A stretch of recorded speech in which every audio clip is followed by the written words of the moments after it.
I went through the Vampires and then onto the DC-3s, and then the trackers arrived, and what you end up doing is a session of, after the conversion of course, a session of practice carrier landings on the airfield, which is painted out with, like a dummy deck arrangement.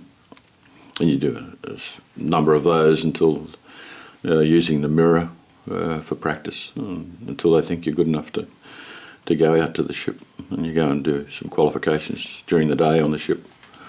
And then once you've survived all that, they think you're brave enough then to attack it at night, and so you go and do it at night, and then it's pretty interesting after that.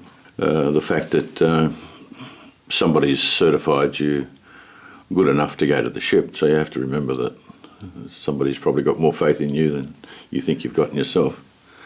And you hear a lot of stories, of course, of people that have been there and different other aeroplanes, and so you're not going in cold.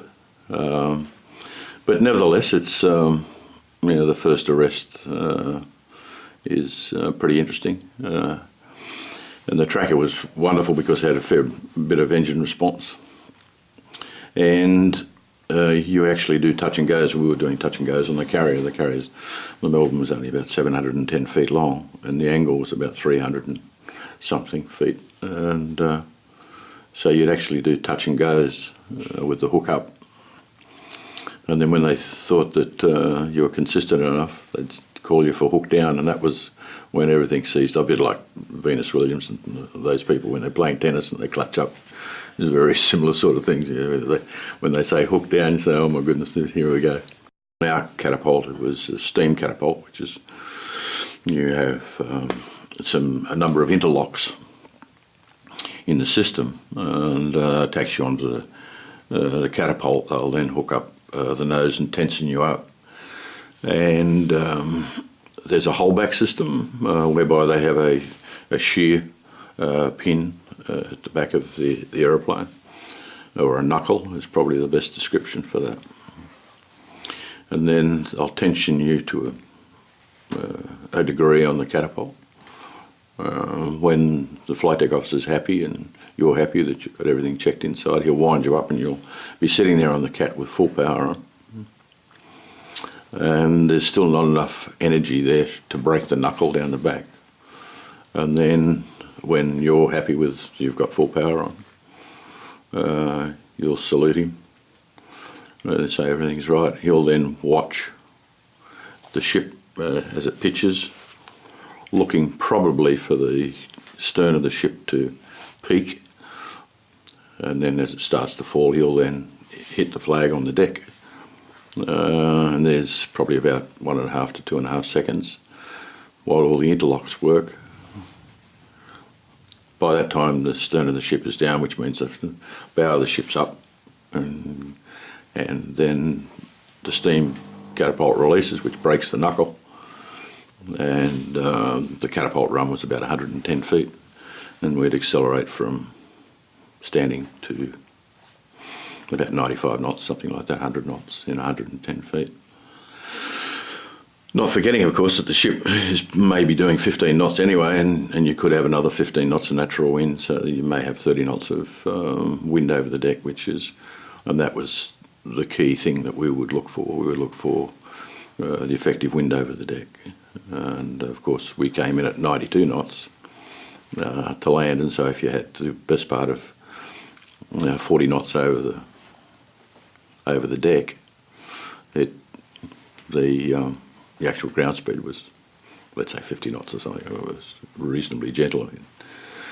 And but that didn't stop us, in when the sea conditions were too rough, and sometimes when you were working up for your qualifications, we couldn't operate at sea. So the ship would come into Jervis Bay and steam up and down Jervis Bay, and we'd be doing our arresting cats and touch and goes in Melbourne, or on Melbourne in Jervis Bay. And the tracker was so good that we did them at anchor once in Jervis Bay, so the ship was actually anchored It was an old aeroplane, but it was probably ahead of its time. I mean, so there wasn't too many places where you can jam more stuff in it. And we had the S2Es and the engines, Wright Cyclones, 1820As. Really good aeroplanes, good engines. We're operating Avgas 115, 145. So it was a fairly potent fuel mixture, and we were pulling about 56 inches of boost. The main thing that we would have is plug fouling because of the high octane fuels, but so long as you burnt it out every hour or if you were back at low power. The pretty Heath Robinson system of constant speed drives and chip detectors, and you had all those warning systems in there, and they would tell you that something may be going wrong, and you had to assume that something was going wrong. And you may have to disconnect your CSD or take the appropriate action for a chip detector. And invariably you found out that there was nothing really wrong at all. When we hit Evans, in '69, and up off Vietnam.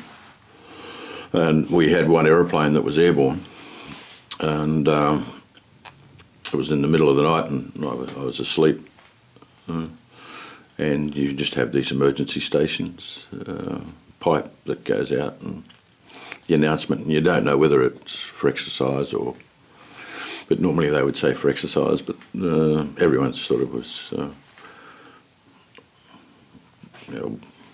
woken up by this pipe. And then the main thing that I remember was this, the shudder in the ship as the ship was going astern, or the engines were going astern, but we were still going forward. And then it wasn't until you go to your emergency stations, and ours was the briefing room, and there was this just smell of steam.